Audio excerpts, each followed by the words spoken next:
भक्त और भगवान। एक बार नारद मुनि ने पृथ्वी लोक पर राधा नाम की महिमा सुनी और सुना कि वह श्री कृष्ण की सबसे बड़ी भक्त हैं। नारद जी को लगता था कि वह श्री हरि के सबसे बड़े भक्त हैं। अपने मन की शंका का निवारण करने के लिए नारद जी श्री कृष्ण के पास गए। श्री कृष्ण तो अंतर्यामी हैं, समझ गए कि नारद जी के मन में क्या शंका चल रही है।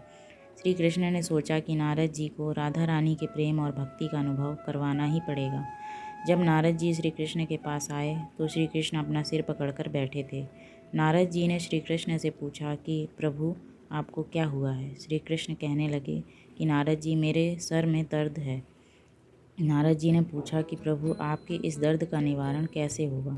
श्री कृष्ण ने कहा कि अगर कोई मेरा सच्चा भक्त अपने चरणों को धोकर उसका चरणामृत मुझे पिलाए तो मेरा सिर दर्द ठीक हो जाएगा। नारद जी सोचने लगे कि मैं श्री हरि का सबसे सच्चा भक्त हूँ, लेकिन श्री कृष्ण को अपने चरणों का चरणामृत पिलाने से मुझे नरक तुल्य पाप लगेगा, इसलिए ऐसा पाप मैं अपने सर पर नहीं ले सकता।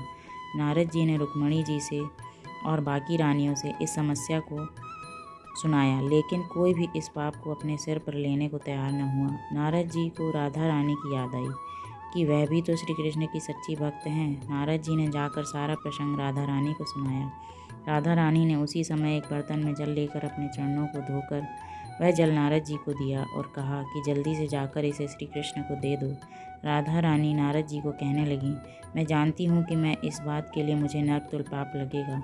राधा रानी के आगे नारद जी से कहा कि श्री कृष्ण के दर्द के निवारण के लिए मैं कोई भी पाप अपने सिर पर लेने को तैयार हूँ। नारद जी श्री कृष्ण के पास गए तो श्री कृष्ण मंद मंद मुस्कुरा रहे थे। अब तक नारद जी समझ गए थे कि राधा रानी श्री कृष्ण से निश्चल प्रेम करती हैं और उनकी सबसे बड़ी भक्त हैं, और श्री कृष्ण ने यह सारी लीला मुझे यह एहसास कराने के लिए रची है। धन्यवाद। राधे राधे। आपको कहानी कैसी लगी ज़रूर बताएं।